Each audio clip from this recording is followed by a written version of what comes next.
Welcome to part two. Uh, we're going to be joined by Jerry in a second. Women love him mainly because of his magnum tash, and men want to be him because every man loves to grow a tash, don't they? We all like to pretend that we're magnum, don't we? Old Burt Reynolds. uh, well, we had to say something, didn't we, about you, his broken hand. It's my job, isn't it? It's like if Peter starts working with Frank Warren, I'd be like, after everything that's gone on, why are you working with him, Bricktop? I've got to do it best for my fighters, Russ. Well, I've got to do it best for my channel. All right, there you go. I've got to do it best for me and look after me for once. Instead of trying to be everybody's pal. He's me pal. He's me pal. He's a pal of mine. Well, that's the problem on YouTube. So, too many people have got access to certain gyms and certain people, and they're my pals. They're pals of mine. And they don't want to rock the boat. Because every interview you get with Peter Fury, you're guaranteed 130, 140 quid, aren't you? So nobody's going to want to rock that little boat, are they? And say, what are you running around saying Hughie's got a broken hand for? Oh my God, how did he pass the medical the day before? You see where I'm coming from? And really, it should be, why is he not wiping out Dan Garber in a round? You know, if he's calling Joshua and Usyk out. I don't want to hear all these excuses because all them excuses that have gone on in the last 12, 13 years, they don't mean no to me now after that broken hand. It's once you tell a lie, you got to tell another, haven't you, Jerry? Or you got to Exactly. shut it down like Tyson Fury did when he gave 7 million to homeless. Oh, shut that one down, didn't he? No, ask that question now where that 7 mil went, all the million to Piers Morgan. Can't ask that. Well, a harsh on Huey there, do you think, and his old man, Peter? No, we just want we know he's got skills, and we just haven't seen what he's properly capable of, and it's because he's had the big gap, 2.5 years, and now he's kind of floundering about, just fighting really low opponents. Are you disappointed that nobody's putting it on him about this broken hand, about his father saying, well, I'll let you fight with a broken hand to get Gerber a payday. I can't get that out of my fucking head. Are you disappointed that nobody's pulling them on it? If it had been anybody else, Jenny, would they have been all Sort of over clear him? with that. What, mate? If it had been any other trainer, the media would have been all over it like a fucking rash, wouldn't they? Yeah. I mean, it's just obviously people have to keep the relationships intact, so no one's going to say anything. But it has to Well, be has to there be you go. So we've covered that now, so we'll put that to bed. Joseph Joyce, big stiff, big dummy. Can't string a sentence together. He needs to get out of sport, I think. What do you think, Gary? Okay, well, everybody obviously was saying this and that about his speech. The guy's never been good at talking, right? But I have to be honest, the last couple of days leading up to the fight, and indeed right after the fight, he was talking all right. I personally didn't really buy that he'd taken so much punishment that he was talking like Derek Chisora, who definitely has got speech issues. So in that respect, I wasn't really buying it. Does he clear off out of the sport? Yeah, I don't think. I think he's left it too late. He's turned pro too late, in my opinion. And then he's tried to rush the years that he's got or had left. And then he's been wiped out by Zhang twice. Um, and yeah, I don't really see he's what's he going to do? Mill around, sort of, you know, fringe top 10, top 15 guy for another few fights. Is it really worth his while? Is he going to get a big payday? Do you know what I mean? It's probably not. He'll probably end up being a bit of a gatekeeper guy for a while. And is it really worth it at his age? He'll be turning 40, I think, in September. So um, I personally think he's a nice fella, and I've enjoyed watching some of his fights. Some of them I haven't. So I don't want to say like anything too negative about him, but it's probably the best thing for him to move on. Well, he's 40 in September. He can't string a sentence together.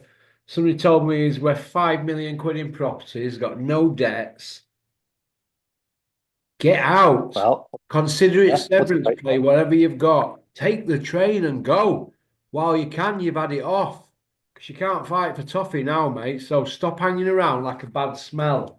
But too many of them will. They'll be like Dave Allen. He'll be hanging around when he's 40. You know what I mean? Because none of them know what to do. They can't hold the job down. So it's all they know, innit? Oh, good. Be like that when they're 40. Like Chisora, have you seen the state of him? Yeah, of These course. people are hanging around like bad smells, right? Because they don't want, because they want that adulation and they want that money. And this is what bothers me. They're not letting the next generation come through. But who is the next generation after Moses Itoma? Really, anybody is there?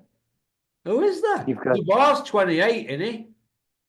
Yeah, and a lot of these guys as well who, are sort of popping up or they're like already in their 30s and stuff, and you're like, Yeah. where is the guys who are supposed to be, just breaking through in and around that age, 22, 24. You know, the only ones you can really roll off are Anderson, Atoma, Richard Torres, and I can't really think of any other ones. I would need to go and have to take a look to be able to find any other names, but nobody of note other than some of the ones I've mentioned. Yeah. Okay. Super Beans on DAZN. Super Bean, Unbelievable. he's always there or thereabouts, isn't he? Shall I do my Super Bean impression? It brings the house. Good, I've done it. Are you ready, Jerry? Hang on a minute. good. Hang on a minute. Are you ready? Let me get ready. Bean! Run a bean, could have been, should have been, never been. Baked bean, creepy bean, beanie. Oh, Rumpelstiltskin, we're on to you. And your fucking laptop in. Oh, there you go. There's my bean impression. I'm not a fan of Brilliant. being, you know. You know what? Once somebody's come out with a load of shit and I know it's shit, like certain people coming out with, I were in Marbella and I walked by this villa and somebody were going to blow somebody's head off. I'm not going to say who that is, but we know. When they're talking shit like that on social media and interviews, I think, what lies? And then I hear Bean with his bullshit because I do know the story and they're all covering up for him. And I think, wow. But he's got on at the zone, in my opinion, because he knows where all bodies are buried, doesn't he? He was signing You off must do it. rematch after rematch after rematch for Matchroom, wasn't he? Matchroom had to slip him in at the zone. Like they slipped him in on the darts when he got in debt with gambling. They did the best to help him. So he's obviously got mud on them all. And we're talking about the same prick here that got Chris Brown the sack at Sky. He was the head honcho like Barney Francis at Sky years ago. Bean backstabbed him, didn't you, Bean? You got rid of Jim Watt, Glenn McCrory. Listen, Bean is not known as a silent assassin for note, Jerry. Did not know some of Beware that. of the Bean. That's why I've given him a new moniker. He is not known as just Bean anymore. He's not your average man. He is Super Bean. Super Bean. There's like Superman, and there's Super Bean, and there's Banana Man. He's Super Bean. So he's on DAZN and he said, and I quote, Eubank Ben sold out, but you can watch it on DAZN. It's a fucking app. It's an app. Bricktop was saying it were an app, wasn't he, last year? It's an app. DAZN wants to go on there. You can come on TNT Sports, a proper channel. Now, DAZN's best thing since sliced bread. Bit like Well, that's StubHub, the way wasn't it? Do things you are going remember to go StubHub anyway. when So Bricktop used to rent StubHub? When he yeah, got involved with it, it was brilliant. Bit like the Saudi regime, he couldn't stand it. Oh, Saudi, he can't even drink alcohol. There's no atmosphere, and they throw people off buildings if they're gay or they nick a bit of fish, cut your arm off. But now, Saudi's a great place. Him and John Fury, oh, great people, lovely people. Saudis, there's a lot of sand there, though. How people can have their head turned, Jenny, when they get a few bit of the old Bunsen burner in the wallet, eh? Unbelievable. They will sell their souls, and there are souls. yeah. Well, we're not. This isn't new. We know what these people are like. Okay. Okay, Jezza. Spencer Brown is the manager for Big Jarrell Miller, big 23 and a half stoner, and he's managed to slap Wardley in face of that presser. What did you make of it all? And should Jarrell Miller be allowed to fight after all them dope tests he's failed? And Spencer Oliver, another Spencer, he decided that he hates drug cheats and he don't think they need to be in sport or giving any PR. But yet he's interviewing Jarrell Miller with his arm round him on a sofa. What do you make of that, Jezza? All right, well, that's hypocrisy like you've never seen before. If you want to find out what the word hypocrisy means, then that's It's Spencer like Oliver with his hypocritical, arm isn't around it? the It's somebody guy. being hypocritical, isn't it? He, he's I can't stand Spencer Oliver, mate. You can't. He's just a he's just a wanker. He's full of shit. So in terms of saying those type of things, he can't stand by them if he's just going to stand there with somebody who's been multiple drug cheat. Shady character, but yet he's best mates all of a sudden with Spencer Oliver. Um, yeah, can't stand both of those guys. So in terms of whether Jarrell Miller should be allowed to fight, no. Why did he even get the Dubois fight? I couldn't understand any of that sort of stuff. I don't know. The guy's got a big mouth, so I think they're probably going. He's got some value in terms of He can sell playing the fight, can't he? pantomime. Good. He's good at that, isn't he? Exactly. So he's playing the pantomime villain, and they're like, "Oh, that big fat fucker can, he can sell a fight for us." So, well, we don't care what he's done. We'll get him in there, and fuck knows what he's taken. Um, so I think he shouldn't be allowed anywhere near the sport. I actually thought it was very surprising that he's going to be fighting Wardley because the last I heard he was supposed to be fighting some mixed Pooler. martial arts guy. Oh, I thought Wardley No, no, was going to fight Pooler for regular. yeah, I thought that's what Wardley was going to do, and I actually thought that would have been a good, who lives end of the road, like so, passing the what's that fucking phrase? It's passing on the torch. So I was expecting that to happen, but we've got this now. I think that's a step back for Wardley personally because he's working his way into, in the middle of the top 10. How has Jarrell Miller got a shot at him? I don't understand that. Um, Either way, I don't think Miller deserves a crack at him. So I actually have grown to like Fabio Wardley in the last 5 or 6 fights, and I didn't think there was going to be much of him whenever he first showed up, white collar, no amateur background or whatever. But I actually genuinely think the kid's got something. He's Oh, still quite Miller. young. No, Wardley. Wardley. Yeah, he's Yeah. super fit and he can crack. I And like I like Wardley. I heard a story that he used to turn up for bare knuckles on his own, and other guy had 20 men with him, and he'd pull up in his motor, get out like a proper roadman, and get stuck in, and then get in his car and go. right, So I've well, got respect for Wardley. I'm a team Wardley. yeah, well, I didn't sort of rate him initially, and then he's won me over, and I kind of am willing to get behind him. So if he does us all a favor, Russ, he'll get rid of Miller. The problem is that guy is just so big and fat, but he could get a TKO on him like Dubois kind of did. So fingers crossed we never see Miller after this one because he doesn't deserve it. I was just looking on BoxRec, Marciano.